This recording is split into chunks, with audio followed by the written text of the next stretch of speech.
Right to speech and expression ഉണ്ട്, എല്ലാവരും shoot ചെയ്തോളൂ, എക്സ്പ്രസ് ചെയ്തോളൂ. പക്ഷെ അതൊക്കെ ലിമിറ്റേഷൻ ഉണ്ട് നമുക്ക്. Public decency, morality, national security, privacy, അങ്ങനെ ഒരുപാട് കാര്യങ്ങളുണ്ട്. ഈ കാര്യം നിനക്ക് മാത്രമേ അറിയാവുള്ളൂ അതോ വേറെ ആർക്കെങ്കിലും അറിയാവോ? വേറെ ആർക്കും അറിയില്ല സർ. ഇപ്പൊ ദീപകിന്റെ കാര്യത്തിൽ ഷൂട്ട് ചെയ്തു, പക്ഷെ ദീപകിന് ഒരു ഡിഗ്നിറ്റി ഉണ്ട്.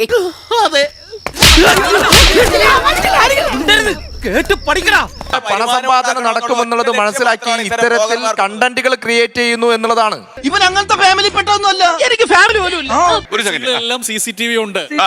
ആ ചിത്രത്തിൽ ഇതിന്റെ ഭാഗമായിട്ട് ഇറങ്ങിയതിലൊക്കെ കാണിക്കുന്നുമുണ്ട്.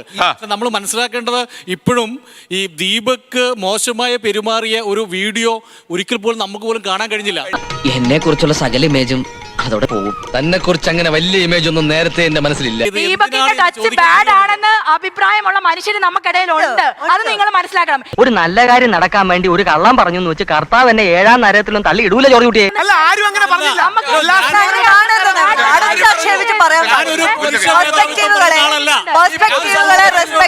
ആ ഇട്ട വീഡിയോയ്ക്കകത്ത് ഏത് രീതിയിലാണ് ദീപക് മോശമായ പെരുമാറിയത് ഉണ്ടായത്? ഒന്നും ഉണ്ടായിട്ടില്ല.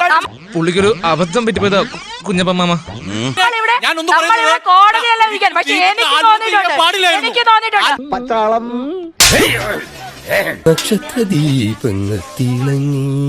കാണുന്ന വീഡിയോയ്ക്കകത്ത് ഒരിക്കലും ഒരു സ്ഥലത്ത് പോലും ദീപക് മോശമായി പെരുമാറിയിട്ടില്ല, സംശയമില്ല. മനസ്സിലാക്കണം.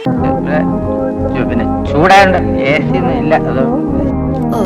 ഉള്ളത് പറയാലോ, ഇതിനെ കണ്ട എല്ലാവർക്കും പിടിച്ചൊന്ന് വാട്ടാൻ തോന്നും. അപ്പൊ എവിഡൻസ് കളക്ട് ചെയ്യാൻ വേണ്ടി ഈ മീഡിയത്തിനെ, ടെക്നോളജി എന്ന് പറയുന്ന ഒരു മീഡിയത്തിനെ യൂസ് ചെയ്യുന്നു എന്നുള്ളതിന് എനിക്ക് എതിരഭിപ്രായമില്ല.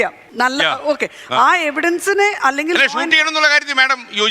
അല്ല, എനിക്ക് ഷൂട്ട് ചെയ്തതിനോ അല്ലെങ്കിൽ എവിഡൻസ് കളക്ട് ചെയ്തതിനോ എനിക്ക് അതിനകത്ത് ഒരു എതിരഭിപ്രായം ഇല്ല. ബട്ട് അത് യൂസ് ചെയ്യുന്നത് പ്രോപ്പർ ആയിട്ടുള്ള ഒരു മെക്കാനിസം ഉണ്ട്, അതിൽ യൂസ് ചെയ്യണം. ആ കുട്ടി എവിഡൻസിന് വേണ്ടിയല്ല, എന്റർടൈൻമെന്റിന് വേണ്ടിയാണ് ഇത് ചെയ്തത്. ഇതാ നിന്നെയൊക്കെ ഞാൻ ഒരു സ്ഥലത്ത് കൊണ്ടുപോകാത്ത, നീ പോടാ.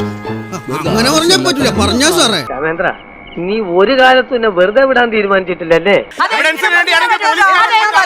മാഡം ട്രെയിനിങ് കൊടുക്കുമ്പോ ഈ കുട്ടി ഇതില്ലായിരുന്നെങ്കിൽ അവരോട് പറയില്ലേ, മോളെ ഈ എവിഡൻസ് കളക്ഷൻ ഇമ്പോർട്ടന്റ് ആണ്, പക്ഷേ പോലീസിന് കൊടുക്കണമെന്ന്. അല്ല, നീ പോയി യൂട്യൂബിന്റെ ലൈക്ക് ഷെയർ ഉണ്ടാക്കാനാണോ പറയുന്നത്?